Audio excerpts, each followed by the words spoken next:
let let let that be a lesson to you guys in chat. If you're on video with your coworkers or everything like that, just poker face, poker face, Poker face. poker face. Poker face. Very wise words. Don't let your emotions show. You didn't give me time enough to go ahead and share the stream, so that's what I'm going to be doing right now. So talk amongst yourself. Oh, I'm sorry. Okay, You didn't Doogie tell me you Forever were going says- live. You just went live. I do I that. could have all been the time. doing something. I could have been picking my nose. He was waiting for that, probably. Yeah, waiting for the right time. Doogie Forever says, got my Taco Bell ready and my Genesis all fired up. Nice. And You Fall Before Me says, I have a chicken sandwich and mozzarella sticks on the way. Man, everybody everybody- else had a great know. dinner. I had like leftovers. I had a Chick-fil-A sandwich. Here's the funny part. This morning I had to take my Yukon to get a tire fixed. I had a flat. So on the way back, stopped at Chick-fil-A, got a breakfast sandwich, got a Chick-fil-A on a biscuit, little chicken on a biscuit. Then my son, who's going to be working at Chick-fil-A, had to go there to pick up like a new orientation packet and stuff like that. And they got Chick-fil-A for dinner. So I had a Chick-fil-A sandwich for dinner. So breakfast and dinner at Chick-fil-A today. That's a great day. All the chicken you can handle. Also, for anyone who wasn't around for the Monday stream, I do think it should be acknowledged the difference in one of our co-hosts' appearance. Oh, yes. I'm ugly. Thank you. No, Weird, that's Donnie, I'm not ugly. different. That's not different. Whew, it's gonna be one of those nights. I see. I just, for continuity, I didn't want anybody to get confused. Like, did Donnie get replaced? Like, no, that's ugly Donnie. Sorry. Mhm. Red Ox says, "Well, I see. I picked a good time to join the stream." I wonder if it would be like Seinfeld if I like turned the light down. It would be any different, or like maybe it made me more beautiful. You could try it. I Let's try it. mean, Right? It's like I don't think it's gonna matter, man. on that note, welcome to Gamers Week podcast. Like the name says, we analyze the best, the worst, and the weirdest headlines of the past week in the video game industry. Today is May 21st, and this is episode 165. 166. Okay, just a typo. It's cool. Yeah. Somebody got caught copy and pasting. It's cool. Womp, womp, I copy womp, paste womp, every week. What do you want from me? All right.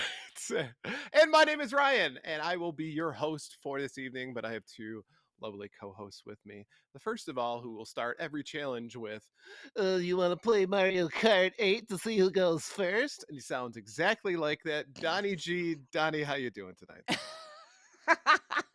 Every challenge, huh? I What are only we start. wagering here? I only start that against people I know I can beat. So that's it. Just twisting the knife there, bud. Sorry, buddy. Twisting the knife. You can kick my ass in Splatoon, so I admit that.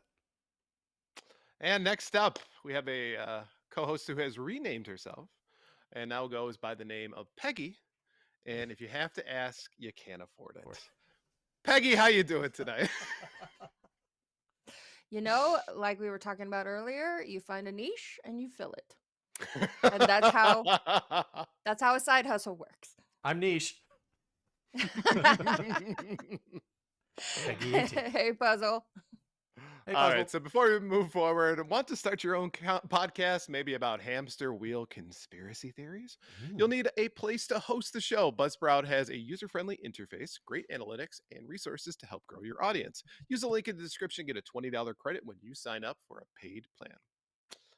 And let's jump into our reviews, reactions, and requests. First from Rob TG9672. Isn't Nintendo breaking the same as if you reported a stolen console?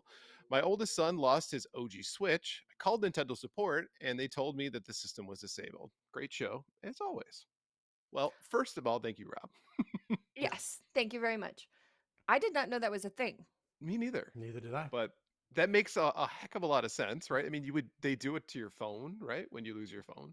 Mm-hmm. A lot of your personal data is on there, including cards and all that good stuff. So, Yeah, if My you have your card linked to your mhm, Switch or your eShop account, that makes sense. mhm. my question is, could you do this to somebody as a cruel joke?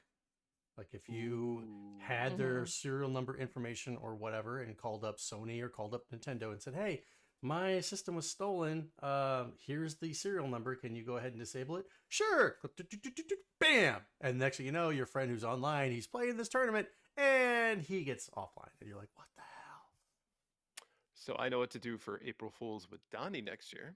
You You just first need to infiltrate his house and get his serial number. That's all right. ain't going to Been happen. there. Been there, Not a done that. problem. Not a problem. All right, next up from Games with Coffee. I'm with you guys on the EB Games thing here in Canada.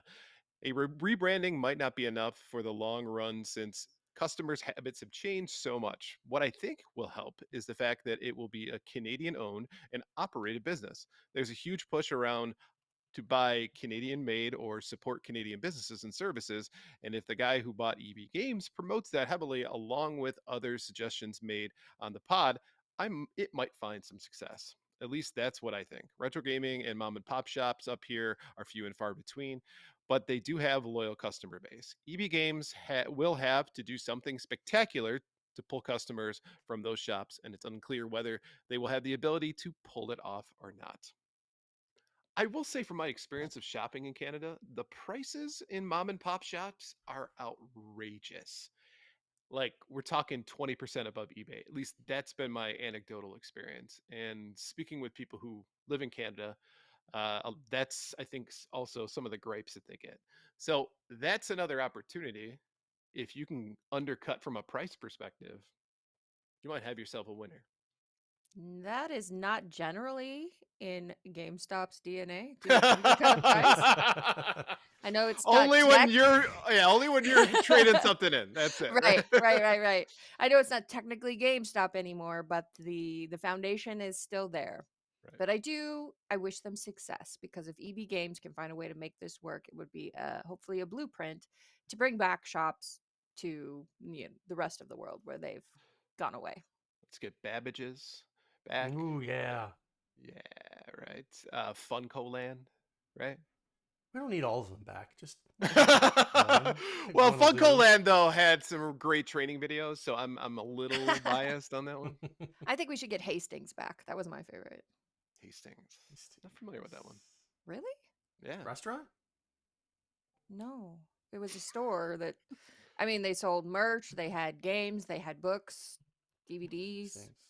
Hmm. Did they sell Moich? Anyway, cool. They had a Moich store. A Moich store? Okay. Yep. Fuck you both. Nice. All right, and last up, Gaming and Gain says, if I can convince my wife that getting cocktail arcade cabinets is part of the workout regime, you guys are geniuses. Which I responded to that. This is literally Gaming and Gains. Genius. I'm very clever. Pure genius. All right, so why don't we go ahead and shout out our patrons? We couldn't do what we do without the help of our gorgeous patrons. Here are the generous folks supporting Gamers Week on Patreon. The Mad Milkman, Seven Castle Forest, Crunchy Kong, Sheriff Snacks, Frank Grande, Love Retro BTW, Steven Sand, Ramboski, Terry Kinnear, Don't Make Me Pull This Car Over, Games with Coffee, Hybrid Divide, You Fall Before Me, Davey PGH, The Pixel Pond Family, including Shannon and Luke, Zach Huge Thanks, Puzzle Butter, Number One Blue Sick Voice Fan, John Barron, Sassy Sony, Evo Lust, Rai Wants This Boy's Soul, Mega Retroman, Gamatroid, Moradib, Michael, you listen, on this ship, you're to refer to me as idiot, not you captain. I mean, you know what I mean. Luckite, Emo-esque, Bill Tucker, you know, the bleeps, the sweeps, and the creeps, fruitcakes, pickled pepper, ducks with thick thighs, absolutely the best podcast, a work in progress, Bobson Dugnut, Blues Little Sis, Loudmouth, Retroblast Pat, and BNT Zilla Guy. If you like what you hear today, and we really hope you do, please consider joining us on Patreon. Your support helps cover the cost of producing the show, as well as other cool stuff we'll be doing, like prizes and giveaways. You'll also gain access to our bi-weekly patron-only bonus cast called Gamers Week Uncut, Patrons with Benefits. Visit patreon.com/gamersweek or follow the link in the show notes to learn more. feel I'm missing something. No, Donnie was making faces, so I did the same. Yeah, you're just in the bi-weekly. I was like, Ooh, baby, I'm a butter your bread. All right, so let's go ahead and jump into our headlines. Our headline segment is proudly sponsored by Absolutely the Best Podcast, a work in progress. Each episode, Jordan and Zach discuss and rank all the best things, starting with deep dives into every movie in the Marvel Cinematic Universe. This week, they've got a trivia question for us. What was the first home console game to carry the Street Fighter moniker? Visit them at absolutelythebest.net or follow the link in the show notes. So there are many answers that I would think would qualify. So I hate the wording of this. I just want to throw that out. Right. Go ahead. So yeah, Donnie, you go first. So when I hear Street Fighter, Mhm. and I'm looking at this question, he wants what the first game was that had Street Fighter. Mhm. Now, I don't know if many people know this, but Street Fighter 2 came out in the arcades. Everybody's like, Street Fighter 2? Where the hell was Street Fighter 1? Right. Well, it was known by a different name. So that particular game, I can't say was the first Street Fighter on the home console. For me, in my memory, it was Street Fighter 2010 for the Nintendo Entertainment System. So that's my guess. Street Fighter 2010, I think, is a great guess. Like you kind of pointed out, Fighting Street was really Street Fighter. Correct. And that was available on the PC Engine and the TurboGrafx 16. The name Street Fighter as well, I think, was available on the ZX Spectrum in like Commodore 64 and stuff. But I will admit, the Commodore 64 was a computer. I would say the ZX maybe was more of a console hybrid computer, you know? Mhm. So it's really towing the line on this one. I think if we're going to go strictly consoles, so NES, Super Nintendo, whatever, I think you're right. Street Fighter 2010 is what we're going with. Yeah, if you want to be pedantic, which it does say the ZX Spectrum is an 8-bit home computer. And considering who gave us this question, you know they want to be pedantic. Yes. So, the correct answer as to what was the first home console game to carry the Street Fighter moniker, it was Street Fighter 2010 for the NES, released in 1990. Good job, boys. And I do want to say, Zach bet that neither of you would get this, but if one of you was going to get it, his money was on Donnie. Oh, love you, buddy. Kisses. Really? I do gaming history every week. And I've watched AVGN, by the way. So I am well familiar with that game. That's all you need to be an expert, is to watch AVGN. Who gives Did a an shit entire episode about AVGN? I lived it. Man. I lived the NES. Oh, I'm sorry that. Well, so did I. But It's crap. Did you, It's crap. Did you play? Yeah, it's a terrible. It's game. crap. Yeah, absolutely. As most NES games were, but it's even sitting over It's there on not my shelf. even a fighting game. No, not at all. Red Ox says, "Good job, boys." Thanks, Red. Take that, Zach. Keep firing, assholes. All right. So in this week's episode of CEO Says Stupid Shit, it might be time to start letting Gearbox head Randy Pitchford tweet about his own games. Last week, when a Twitter user expressed concern over upcoming Borderlands 4 potentially being $80, a price point that has not been set just yet, Pitchford responded, "If you're a real fan, you'll find a way to make it happen." The tweet inspired hundreds, if not thousands, of takes about its tone deafness. It comes at a time when consumer spending power is dropping and prices are going up. And telling people if they're a real fan, they can make an $80 price point work did not go over well. To say the least, many fans said that the tweet had derailed promotion for the game out in 4 months. Others said that they wouldn't play it at all now, either today Earlier today, Pitchford responded to the backlash by doubling down on his opinion and posting a link to a recent Borderlands 4 Q&A in which he states there's other folks accepting the reality that game budgets are increasing and there's tariffs for the retail packaging. And it's getting gnarly out there, you guys. Borderlands 4 has more than twice the development budget than Borderlands 3.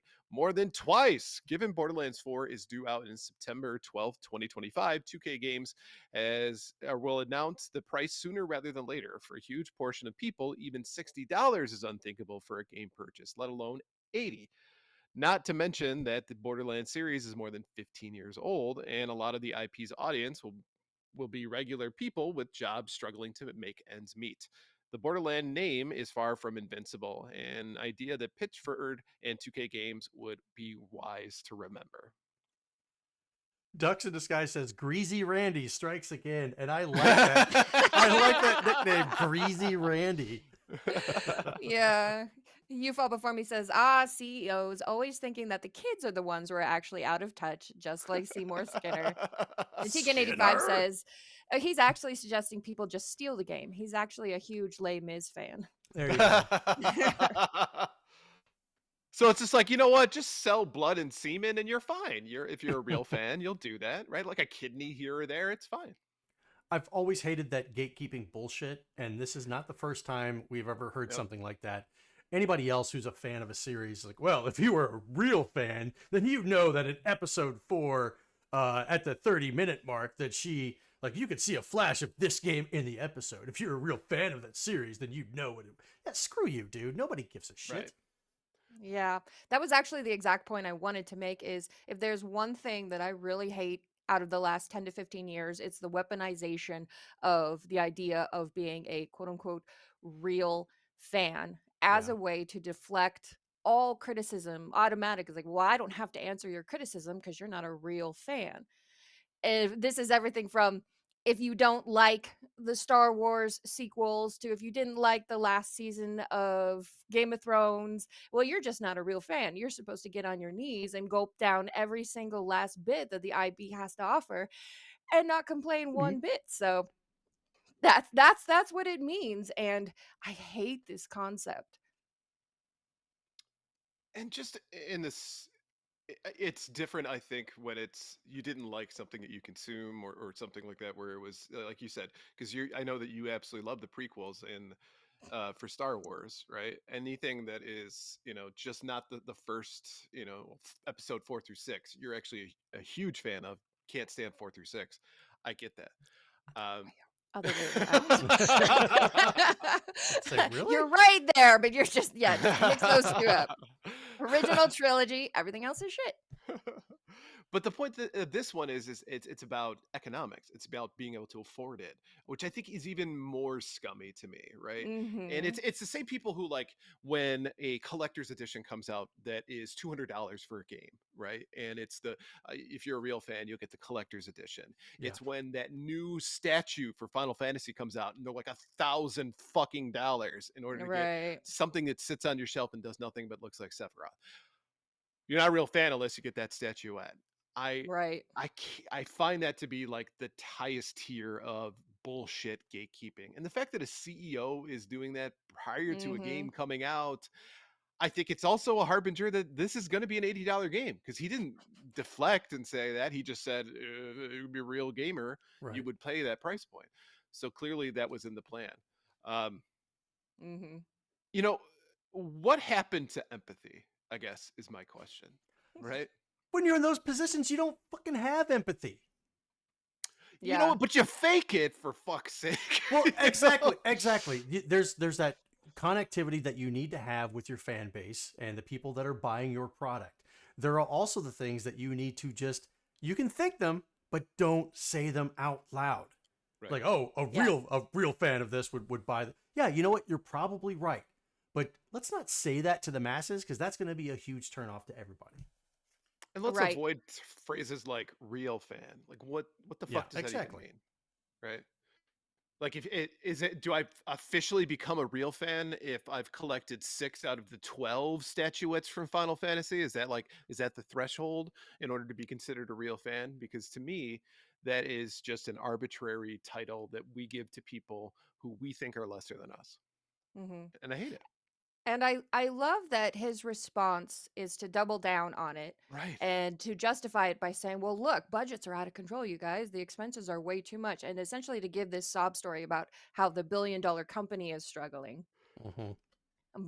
And then expecting people to go, oh, you're right, Randy. That must be really difficult for you. I mean, I can't pay my rent, but of course I'll buy your $80 game.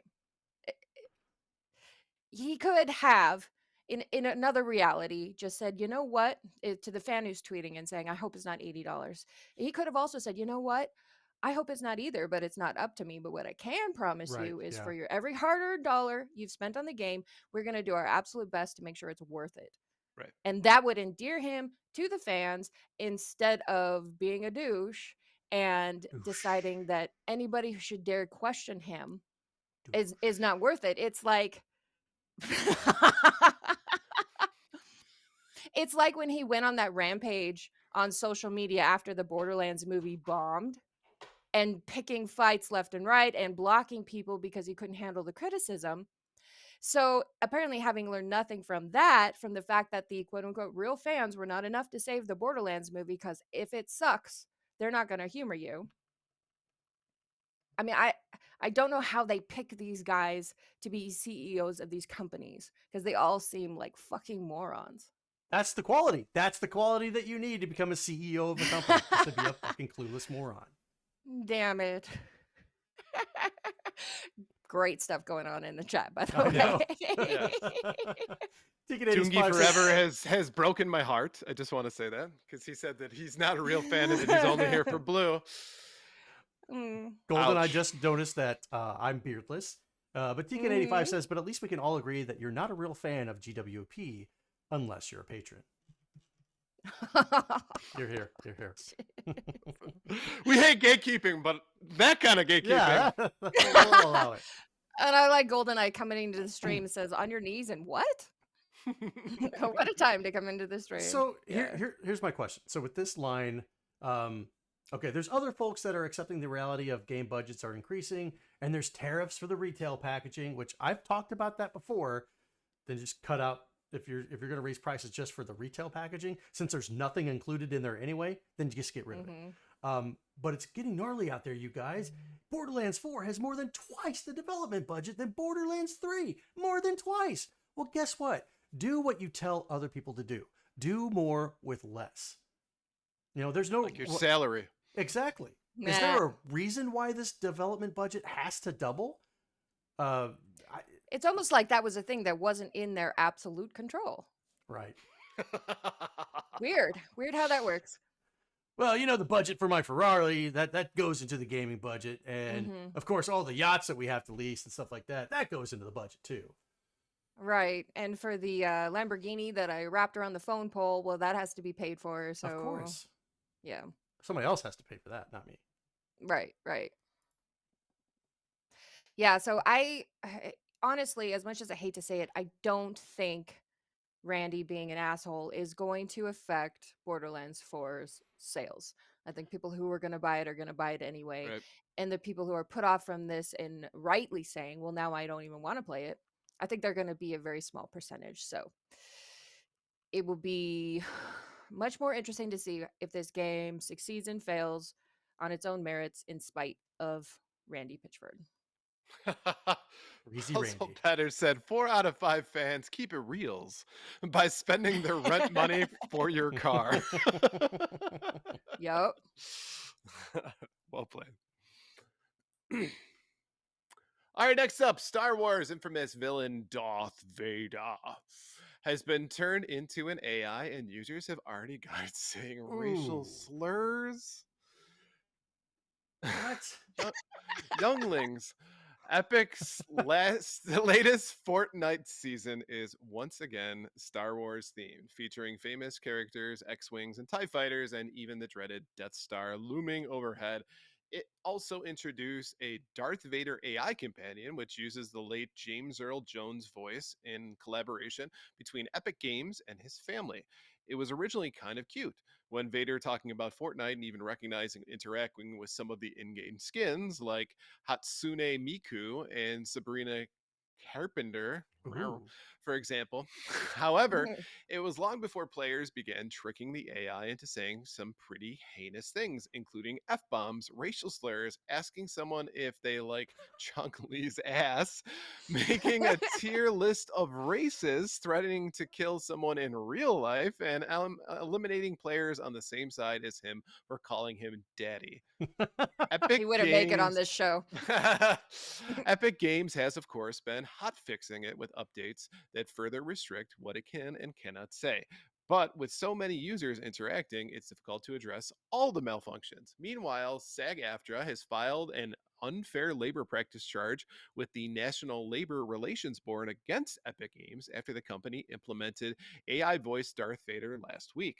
The complaint alleges that over the last 6 months, Llama Productions, owned by Epic Games, has failed to bargain in good faith with SAG-AFTRA's video game actors and is undermining the work of human SAG-AFTRA members who have previously or could potentially do the work of matching Darth Vader's voice with their own performances. Wow, that was a lot to take in. It's like two stories in one here. Hmm. I will not agree with the fact the last part. There is and always will be only one Darth Vader voice, and for me it is James Earl Jones. So, what? Tread lightly. I would tread lightly, Blue. She's turned into a blowfish. There is one James Earl Jones voice. However, because of how they use Darth Vader, like you can do all kinds of voice changers already to make yourself Darth Vader. Sure. And I guarantee that if they put somebody else in there with that same kind of vocal quality, throw the vocal changer over it to give it the Darth Vader-ness, it would be just fine. Well, what's the dude who redid uh, Indiana Jones? So did Harrison Ford's voice. What's Troy his Baker. name? Troy Baker, right? Mm-hmm. Couldn't tell the difference, right? No, he was great. So I think that, I mean, it's a lot of people do really good voices. So I mean, but to your point, Donnie, right? Mhm. I do think that there is the one and only, right? Right. Unfortunately, that can't really utilize Mr. Jones anymore. Mm-hmm. And may he rest in peace. Right. But I get what they're saying, especially with the fact that they have been, they're almost on the cusp, right, of signing off on a deal to Of say course. we're ready to go and we're done. So I think that this is actually more of a bargaining chip for them to say we told you we'd do it and we're going to do it unless Mhm. you make things right. Yeah, That's what my guess is on this. Well, and I definitely so. Yes, I was a little bit premature with what I said. There is happened. and always will only be one Darth Vader voice to me, and that is James Earl you? Jones. But Absolutely. this can set an ugly precedent with a company who goes to the estate of that particular person and says, "Hey, can we work with you? Can we use his voice? Do we have the rights to use the voice?" And I can see a lot of companies now bypassing SAG-AFTRA to go that route and say, "Hey, we're going to create an AI voice of Harrison Ford when he passes away." I'm like, please, God, It's never going to happen. don't take Harrison Ford. Never No, gonna happen. don't take him. Don't take him. Arnold Schwarzenegger, the same thing. When these big name actors pass away, and you want to have a game, you want to have a Mad Max game, and you want to base it on Mel Gibson, it's like, okay, well, I could bypass SAG-AFTRA. We don't have to pay their money. We can go to his estate and get the rights to use his voice. That does sound like it will set an ugly precedent. I Can will we have say, the okay. Tom Hardy Mad Max instead? That's we bait. got Timu Max Hardy at home, or Mad Max. Did I say Max Hardy? Jesus. I totally lost my train. Okay, but I will say if they are going to pay Mr. Jones's estate, Earl Jones's estate, Every time they use it, that's what SAG-AFTRA was fighting for, right? Mm-hmm. Yeah. I mean, it's not like they didn't go through the proper channels. Epic, despite this being like a really stupid thing that they've put out there, they went through the proper channels, they got permission. But I hope this is a warning to other people who would be willing to shill out the likenesses of their dead relatives and be like, wait a second, my grandpa could end up saying what now Right. in a video game? And I get the appeal of messing with AI, and I get the appeal. Like personally, I would love to make it say just absolutely filthy things Yeah. just to prove that this technology is too easily manipulated. But I mean, unfortunately, the kind of people who want to mess with it are not always the best kind of people, and not just doing it in fun, but twisting it around to their own weird ass horrible worldviews. Open up your Sarlacc pit. I'm going to shove my lightsaber in it. Could you do? I've altered your whole. Pray I don't alter it any further.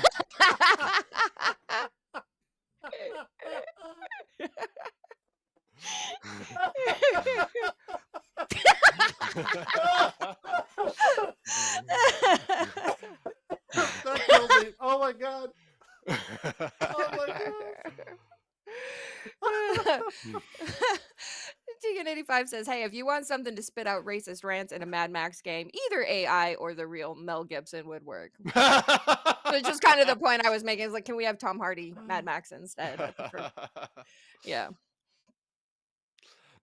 You broke Donnie.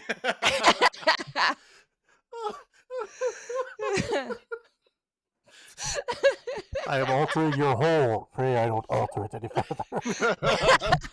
That's great. This hole is getting bigger all the time. I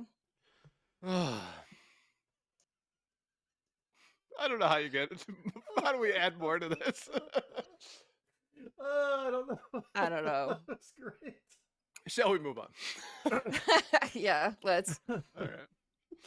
Next up, Sony has announced at the end of its PlayStation Stars loyalty program, less than 3 years after its launch. The reward program no longer accepts new members as of today, and anyone leaving their membership will now be unable to join, and with reward points permanently deleted upon cancellation.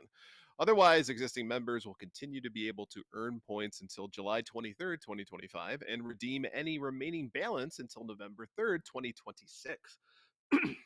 PlayStation Stars launched in July of 2022 as a way to reward PlayStation 5 owners with points with real cash value based on money spent in the PlayStation Store, as well as for completing various tasks like completing a survey or trying out various games or system features. The offer was a rival to Microsoft's Xbox Rewards, and over time, both programs have changed to become less profitable. PlayStation Stars was unavailable for a month last summer while its services were unavailable. Then in October, Sony announced a number of changes to PlayStation Stars, including expiration dates on points after 12 months rather than 24 months, and the removal of PlayStation Plus membership as points eligible purchase. Now, the whole thing is disappearing altogether. In Wednesday's blog post about the shutdown, Chen says that since launching the program, we've learned a lot from evaluating the types of activities our players respond to best. And as a company, we're always evolving with player and industry trends. Through this evaluation, we have decided to refocus our efforts and will be winding down the current version of PlayStation Stars. They got rid of AKA. something no one cared about.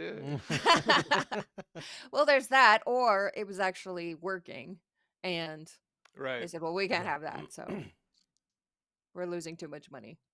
It doesn't say specifically the reason why they're getting rid of it. They just said, Right. well, we always evaluate the things our players respond best to, and whenever they do, we take it away from them. Right. You know, there was somebody out there who was just taking as many surveys as possible on Mhm. their account, right? And just spending all day trying to play games and do various activities on there just to get free games, which kudos to them. Yeah. You know, if I had more time and a lot more patience, maybe I would do that as well. But Simon Asher says, if you're a real Sony fan, this won't affect you. Understood that reference.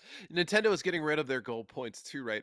I haven't heard that, but this was Yeah. what PlayStation Stars is just gold points, right? Yeah. More Yeah. or less. Nintendo's getting rid of it too. And I think that tells you a lot about where the current state of the industry is. I personally never used PlayStation Stars. I don't buy digital games for my PlayStation. I usually get like the AA or the AAA games on my PlayStation, and those I buy physically. As far as indie games or other digital purchases, I use my Switch for those. So I got a ton of stuff, a lot of discounts for eShop points on the Switch. And I'm really sad to see that going away, but PlayStation Stars, nah, who cares? It's like a fart in the wind. Brr. You didn't know it was there, and oh. before you knew, it was gone. Yeah, I was like, "Oof, what was that?" Oof. That was a great face, by the way. I felt the emotion of that. That oof. It was method acting. I really channeled it, the emotion. Stings the nostrils. Yeah, It's very pungent. makes your eyes water.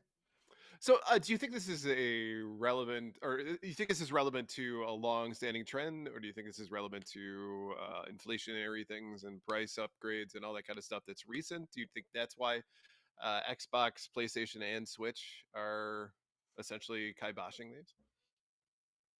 Yeah, if I had to guess, the fact that they're all three doing it, they're all three seeing the same challenges Mhm. of maintaining their profit margins and increasing their player base and trying to draw players away from the other two, which is just not going to work.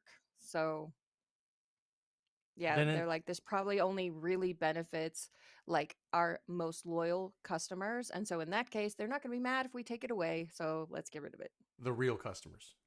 Yes, the The real real fans customers. will stay even without it. I will say, giving people the opportunity to purchase stuff up until late 2026 is a decent move. You know, they could have Mhm. just said absolutely not and gotten rid of it in July. You know, said True. Yeah. spend your points by July. Good luck, fuckers. You Yep. know? But chances are there's probably a game that you're waiting to come out, right? You got a whole bunch of PlayStation Star points, and hopefully your game gets announced not December of 2026. Yeah, not delayed out of 2026 either. Mm-hmm. I mean, Is Silk we're Song ready? oof. Why are you doing that? You're just being mean for no reason. I chose violence. Yeah, Yeah. you did. I would seriously like to know if this ate too much into their profit margin, where people were just redeeming so many things that they added all of these up and said, "Oh, well, we could have easily gotten like $2 million or $1 million." To us that sounds like a lot. To them, it's probably not that much, but Pocket hey, change. it's still $1 million that they could have had that they're now giving away free. And in the grand scheme of things, you would think a company like Sony should be able to just do that for the people that buy their products and keep their company afloat. But it doesn't seem like, how do I put this? Back in, 50s, 60s, 70s, and even 80s, there was that loyalty, that customer loyalty. The do anything for the customer is always right.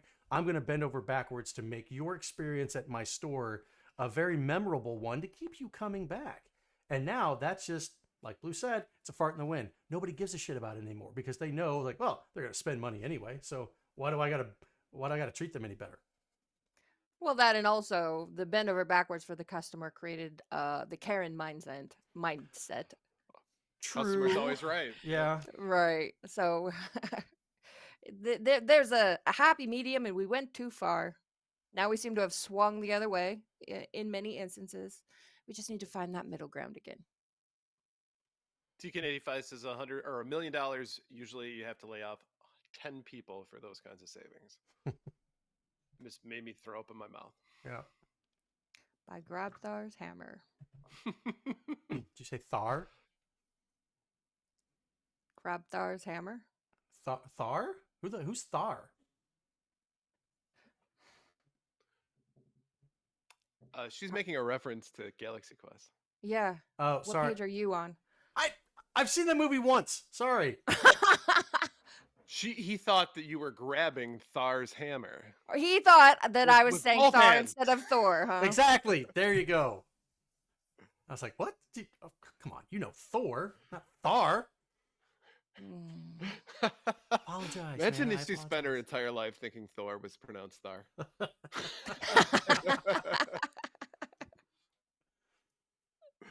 Yeah, I don't like those Marvel movies.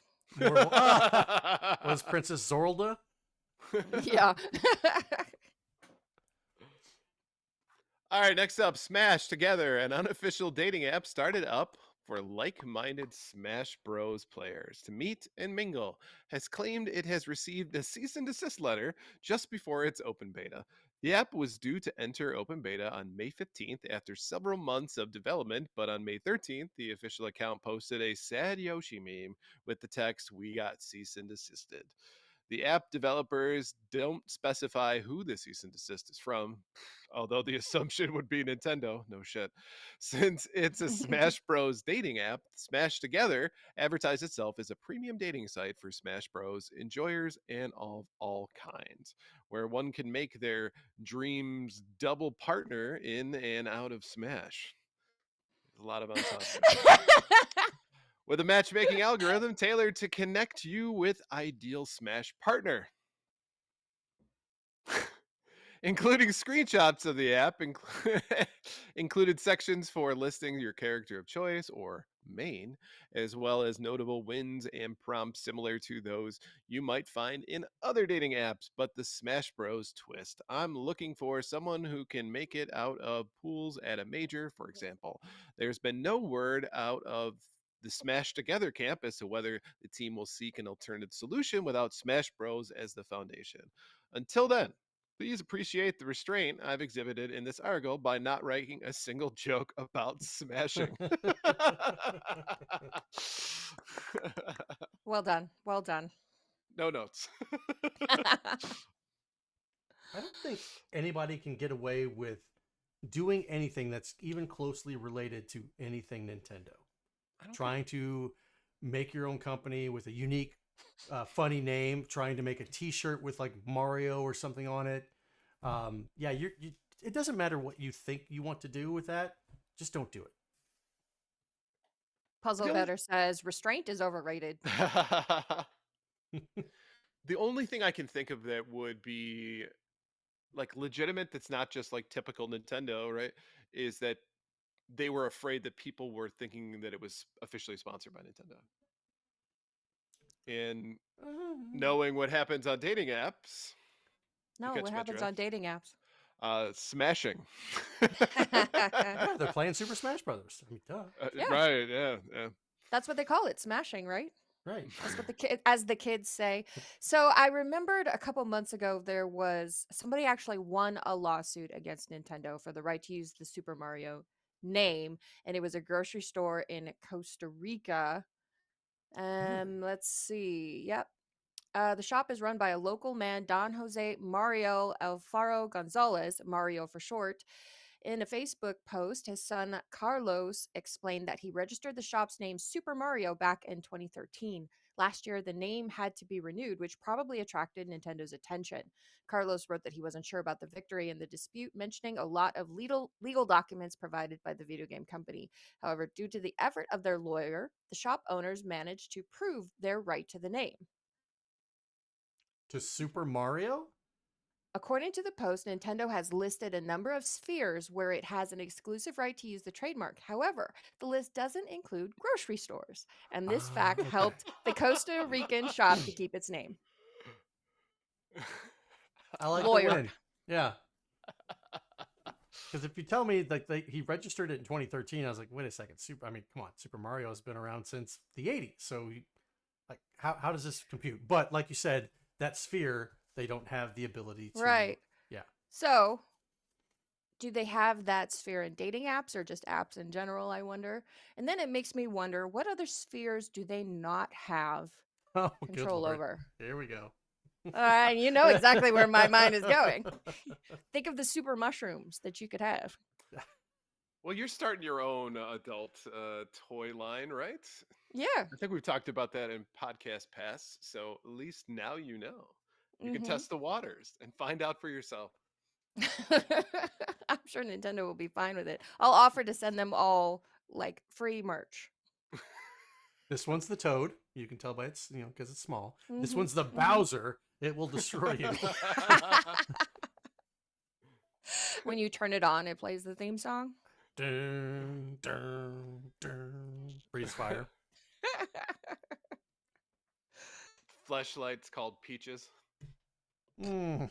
Peaches, peaches, peaches, peaches. See, yeah, the possibilities are endless. Just think Ugh. of what you could do with Birdo. Oh, yeah. Mm-hmm. Just make sure it's got the bow tie on. And if I remember right, Birdo is transgender. I believe that's canon. Yes. Yes. So, Yeah. So so many, so many possibilities. possibilities. So Yep. many possibilities. So many possibilities. So the question, though, is if they had, say hypothetically, we were all single, and there came an app out for Blue, which would be Hollow Knight, right? I can't wait to see what you're gonna say here. Right. And Donnie, Mhm. it would be Night Trap, right? Ryan If would there be was an Splatoon. enthusiast dating site, would you sign up for it? Yeah, I think I would, just out of like morbid curiosity. Like, how strong is your nail in the? What kind of outfits do you like to wear when you get trapped by augurs? Feel like, do you know all the words? It's Are gonna be you- good. Are you a real fan of Night Trap? Then tell me the Right. words of the song. I don't know. Like for me, there are certain games that you would love to play with your partner, right? Smash is Mhm. probably one of them. Splatoon, love it. A lot of fun. Mario Kart 8, for example, right? Mm.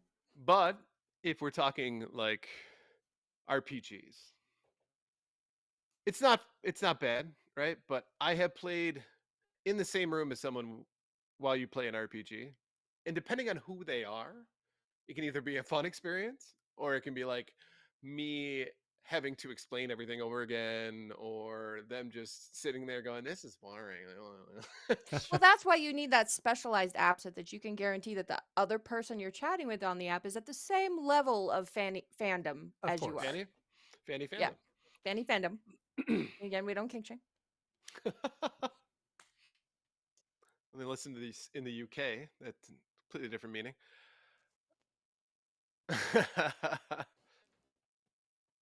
What? Donnie, you're giving me that look of confusion. I don't. What does fanny mean So in the UK? fanny in when we think of it as being a butt. Oh, Right? bum. Your bum. Yeah. In the UK, the fanny is on the opposite side of a woman. Oh. And here So- I was going to send him to Urban Dictionary, but you just took care of it. I'm there for you, man. We'll talk about what a bell end means later.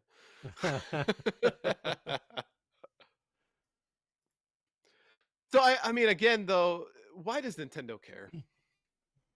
Honestly, Because it goes against their name, and obviously they don't want something related to sex to be Or related to anything. Nintendo. Yeah.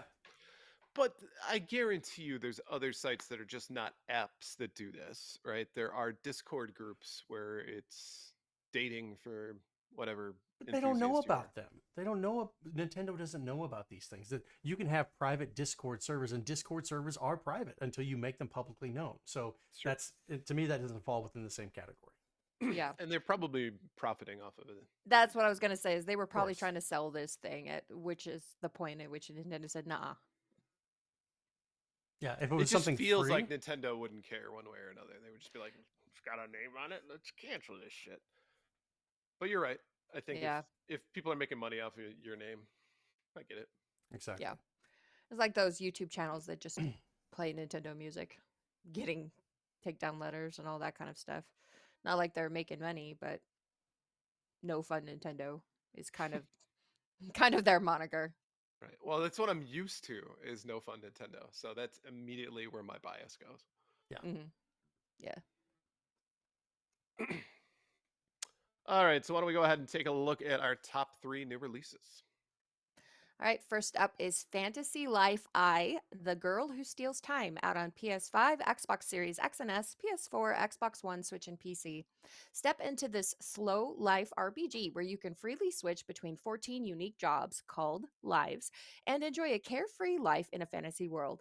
Fish, cook, shape the island to your liking, or team up with friends to battle monsters across the vast world. Next up is Duck Detective, The Ghost of Glamping, out on PS5, Xbox Series X and S, Xbox One, Switch, and PC.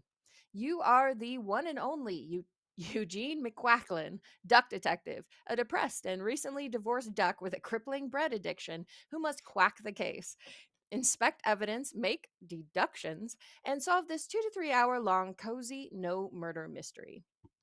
And then finally, Teenage Mutant Ninja Turtles Tactical Takedown out on PC. Splinter and Shredder are dead.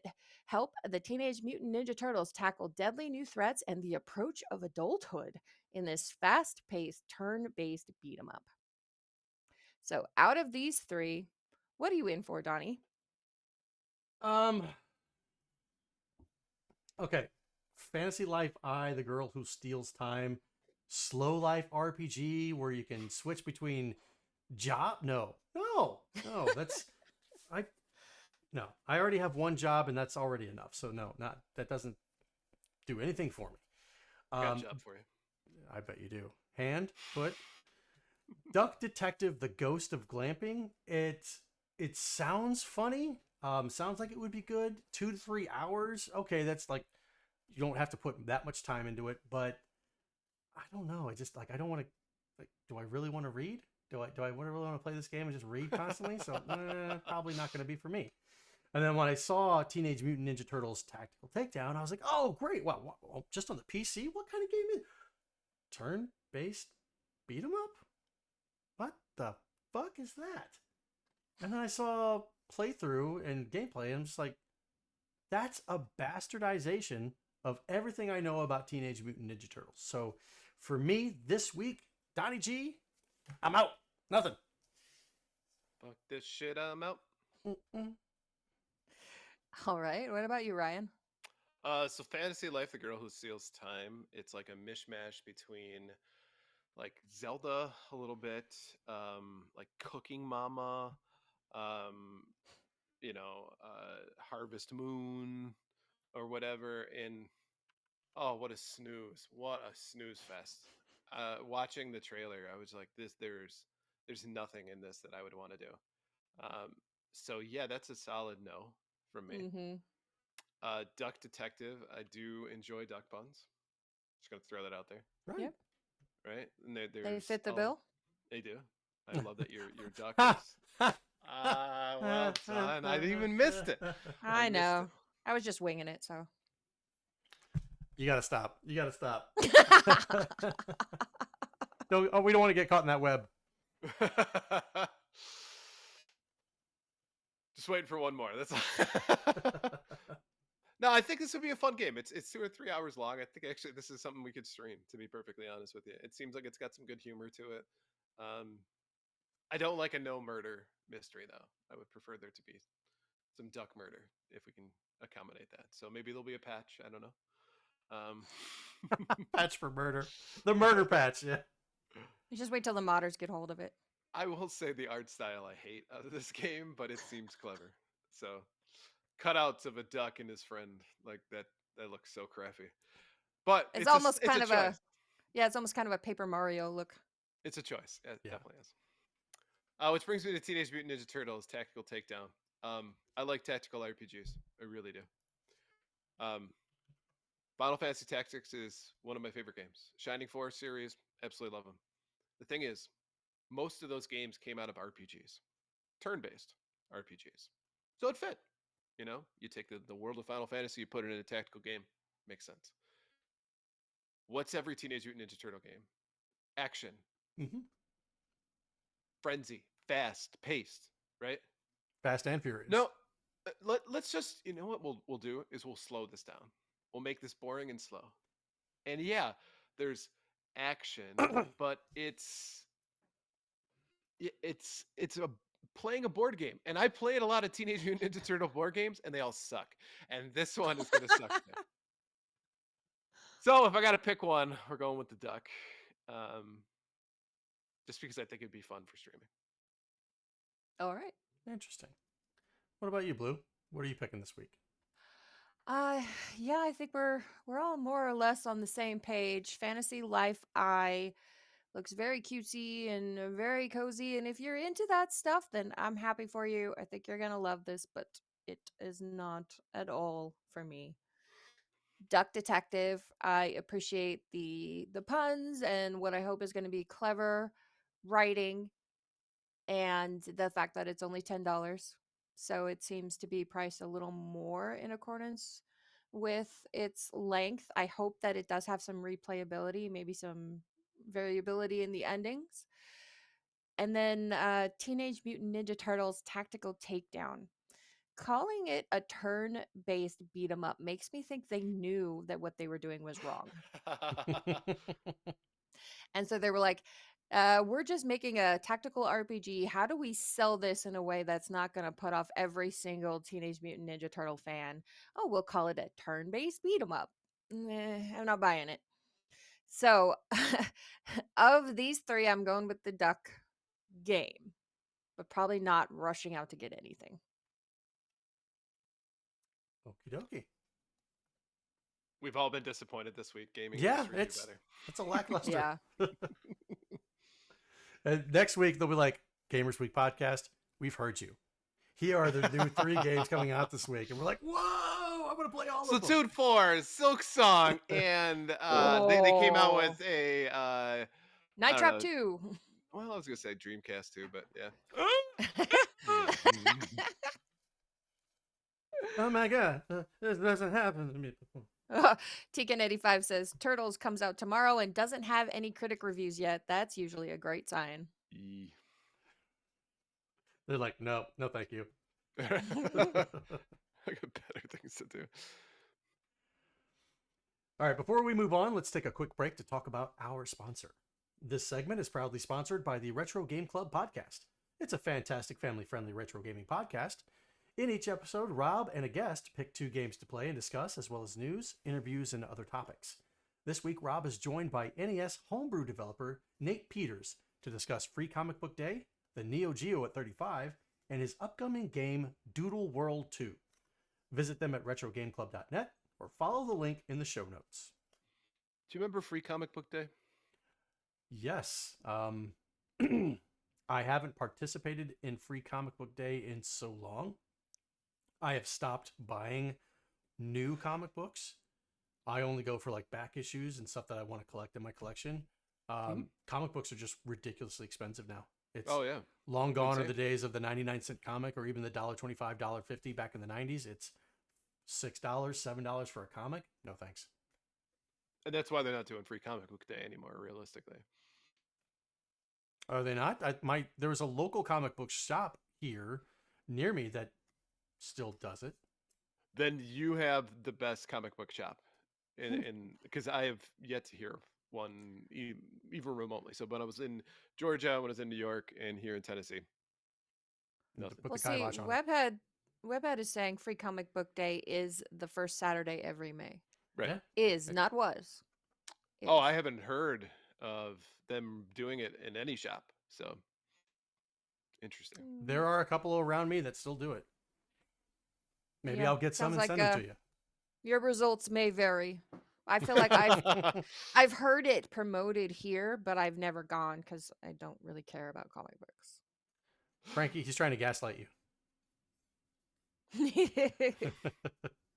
My anecdotal experience has been. I used to love comic books as a kid. Oh my God. I love to get lost in comic books. You could buy so many with very few amount of dollars. There was even free video game day. No, what? I don't know about that. I don't recall seeing that. I can't see. But Yeah, they're all Atari 2600 games. Just copies of combat. Here, just go to this landfill. You get free games. Or scan this QR code and download this mobile game. Yeah. Blech. Yeah.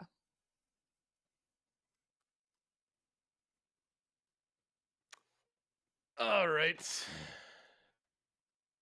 Well, thank you for coming, students. Please take your seats and welcome back to a Professor Rybread's Nostalgia 101. And in today's lesson, we'll be discussing one of the largest online-based companies in the 90s that is all but absent today. Any guesses? What kind of company AOL. again? It's an online-based company. Was the biggest company, and potentially in the world. Oh, as yeah. well. That I got to go with blue. AOL. America Online. Good old AOL. That's right. So, AOL did not start off as America Online. In fact, it started in 1983 as a company called Control Video Corporation, or CBC. And it had one brilliant idea. What if we let people download Atari games over the phone? Now, I actually covered this back in the day. There was a few companies that were doing it at the time, but apparently CBC was one of them. And spoiler alert, it worked as well as a Power Glove. But the ashes of that idea gave birth to something bigger. After some restructuring and a fairly erroneous name change, CBC became Quantum Computer Services, which it was not a quantum computer, in 1985 and started building online services like quote unquote Q-Link for the Commodore 64 users. It was like the internet, but only for nerds who thought floppy disks were the future of human interaction. And then in 1989, Quantum rebranded again to a name destined for tech immortality, America Online. Now, AOL's success wasn't powered by innovations or breakthrough technology. It was powered by an unstoppable onslaught of free trial CDs. Do you guys remember these? I do. I do. I would go to my friend's house on the weekend, and she would have like a stack of them. They came in the mail. They were available at like Best Buy. They'd hand them out at church. Like it was insane, Yep. right? And actually, at one point, by 1999, AOL was producing over 50% of the world's CD-ROMs. Wow. As free trials? Mm-hmm. Wow. Right. Now, I will say I started using them for several different things, just not the free trial, because I think we only used it once to sign up. But some examples that I found were people used them as frisbees. I saw some examples of wind chimes, rear view mirror decorations. I even saw one that was armor for LARPing. That's the best one. But me and my roommate, so I remember he had one of those stacks of CDs, the one with like the spindle in the middle or whatever. Mhm. And I was looking through them, right? Because we were like picking out games to play and stuff. And I recognized he had like 6 or 7 AOL free trial CDs. So what I did is I took them and glued some felt to the bottom. Boom, instant coaster right there. So we had Nice. AOL CDs like out on the end table and everything. It was great. So meanwhile, AOL's actual software was kind of like the Apple Store. It had like the little friendly icon, sound effects, and that cheerful voice. You've got mail. Mm-hmm. Yep. Mm-hmm. Now, by the mid 90s, AOL had over 20 million subscribers and was essentially a digital monopoly on grandma's internet. A chat room existed for every fetish, fandom, flavor of high school drama that you could pick. And they were essentially printing money. At its peak, AOL was worth more than Disney, GM, and Coca-Cola combined. Crazy. That's crazy. Mm-hmm. Oh no. What? Sorry, just see that in chat. Why did? Yeah, don't worry, I got it. Okay. We'll tell you later. Yeah. Okay. And, and AOL Instant Messenger became the preferred communication for many teenagers. With iconic features like away messages, with cryptic lyrics like "Behind blue eyes, nobody knows what it's like." screen names like Poonslayer 420 and XX Dragon Queen XX. The unmistakable door creaking sound when someone opened or when someone Loved signed in and signed out. That was also an indication that if I had my speakers up too loud and I was in my room and I was supposed to be grounded because I didn't do something right, so I wasn't allowed to go online, all of a sudden you would hear Mom would go, "Are you online?" Damn it. But what was your cringy AOL screen name, username? Mine was Immortal 2 or Immortal Immor- 316. So my license plate in high school was IMORTL2, Immortal. So I just turned that into my screen name. Nice. Blue, did you have one? Mine was Cinnamon 101. Like the actual spelling of cinnamon or SIN? No, the actual spelling. Cinnamon 1. Yeah. Nice. Yep. Nice. The cringe inside is so strong right now.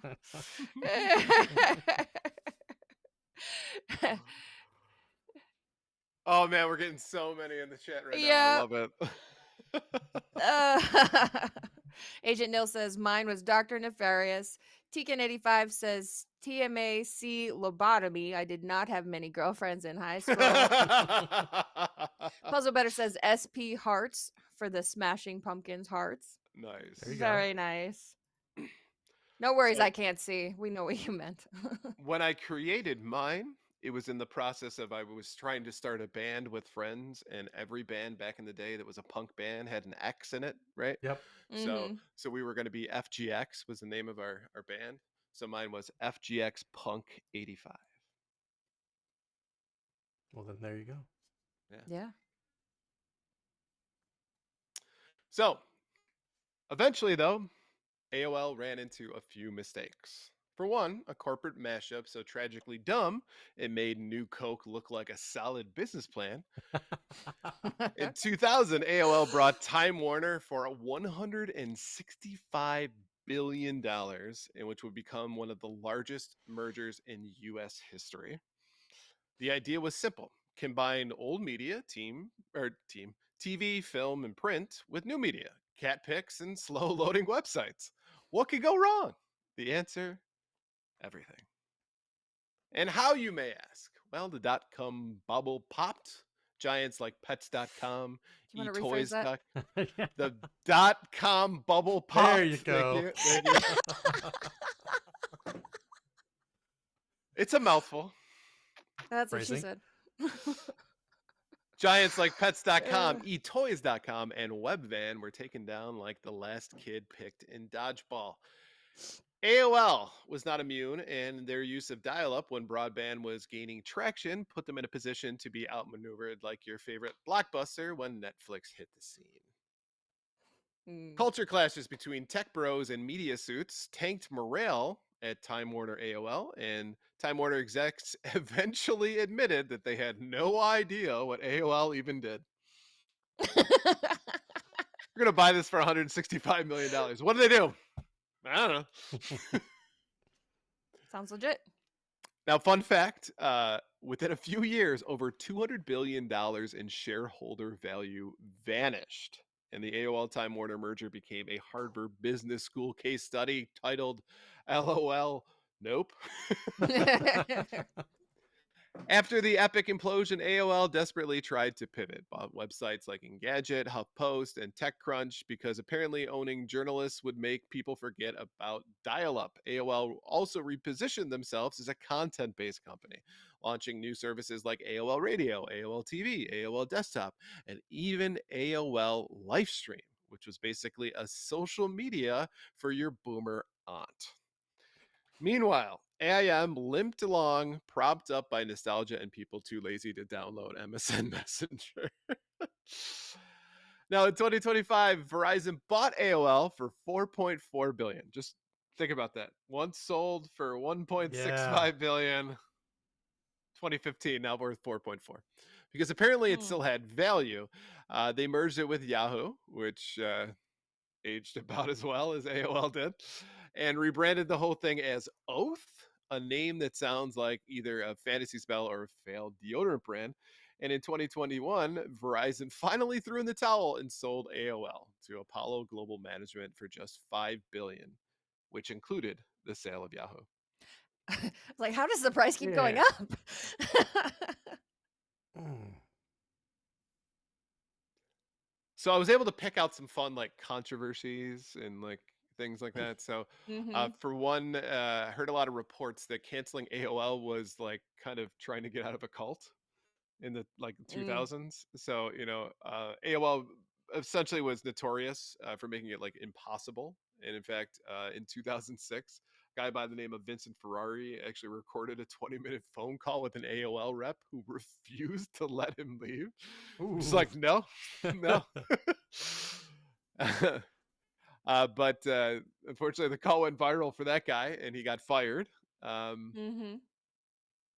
And I assume he must work for Comcast now or something.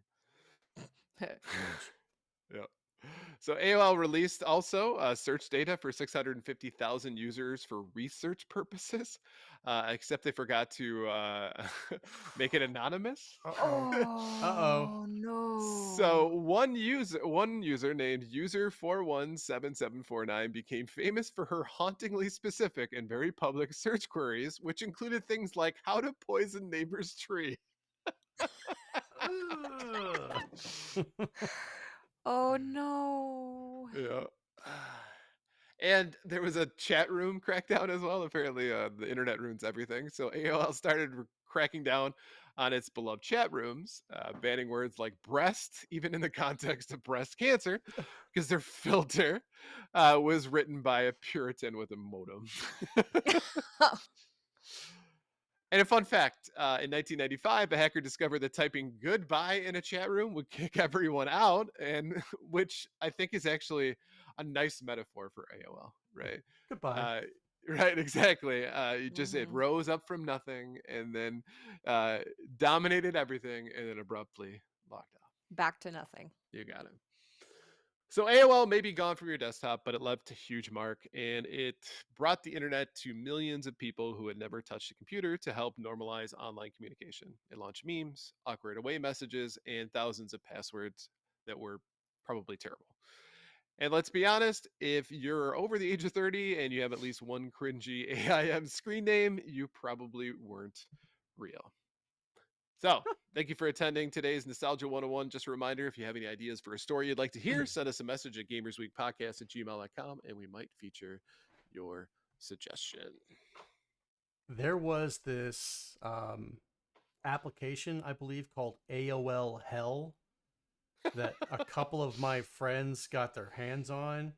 And so they would like try to load it up, but you would need like a credit card to go in and use. And like Of I course. remember being over at their house one night and just trying to think of like all the different credit card combinations that we could put in just to see if we could get it to work. And I think like maybe we did it for like 20 minutes and then we just got bored and said screw it. But AOL Hell, I remember, was like a prepubescent hacker tool where you could kick people out of chat rooms and do all this other stuff. You could send email bombs to AOL customers. I thought that was pretty cool back in the mid 90s. That sounds like harmless fun. Yeah, for me, but I mean, getting an No, I mean, email like if bomb. you kick somebody out of a chat room, like big Oh, yeah, deal, right? yeah, You know, like yeah. if you're gonna send people a bunch of just funny emails, like, is your refrigerator running? You better go catch it. Like,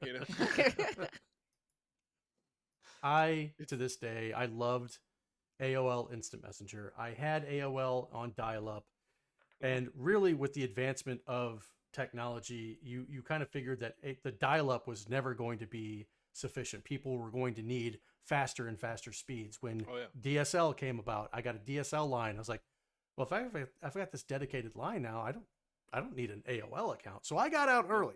I got out in the late 90s from AOL, but Pulled out still early. used. Story of my life. That's the way to do it.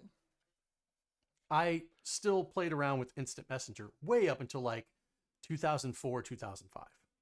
Which is funny because now we're all doing it for business and it's called Teams. Oh god, I hate that. Just can we go? I'm gonna make a proposal to the company that I work for. Can we go back to AOL Instant Messenger? So you can put up like. Can we start using our cringy screen names at Yes. work? Yes. Yes. My CEO is Poonslayer. What? Think twice about messaging then. Yep. All right. Well, thank you for listening to episode 166 of Gamers Week podcast. And a big thank you to the Retro Game Club podcast, Love Retro BTW, Pixel Pond Production Company, and Absolutely the Best Podcast, A Work in Progress, for sponsoring this episode. Don't forget to check out their links in the show notes. And if you want to connect with Gamers Week, follow us on Twitter and Blue Sky at Gamers Week PC. Watch us right here on twitch.com or twitch.tv, /Gamers Week podcast. We record live every Wednesday at 8:30 Central Time. Email us at gamersweekpodcast@gmail.com. Visit our merch store at gamers-week-podcast.creator-spring.com. Or if you want to do it the easy way, follow the link in the show notes. And last but not least, join us on Patreon at patreon.com/gamersweek if you're a real fan. Finally, since you made it all the way to the end of the episode, please leave us a rating and a review to let us know how we did. We really do value your feedback. And while you're there, consider subscribing on iTunes, Spotify, or your podcast platform of choice. We jest, of course. The real fans are the ones who are here in the stream. Yes. Yes. Real fans are the ones we made along the way. I Right. love it. I love it. The real fans are those who actually join us, listen to us, interact with us, no matter how they do it. We love that. So thank you very much. Well, thank you guys again for stopping by for tonight to listen to our live episode. Donnie, who are we planning on raiding here? We're going to go ahead and raid Pixel Pond Productions. Looks like they're one of the only ones that are streaming right now. So Okay. we will send it on over to them. We talked about a duck game. Now you can get to go hang out with ducks and red ox. So right now they're playing some retro. I'm not exactly sure what they're playing, so go ahead and show them some love, and we will send you on over to them. We will be back on YouTube on Monday when we do a live recording of the uncut episode, and then we'll be back right here next Wednesday for your viewing and listening pleasure. All three of us. What are we going to talk about next? Who knows? But you better tune in to find out. With the hair there to penetrate your ear holes. Penetrate. Wow. Everybody, All right, good night, everybody. Yeah. Have a great night. We'll talk to you Bye. soon. Bye.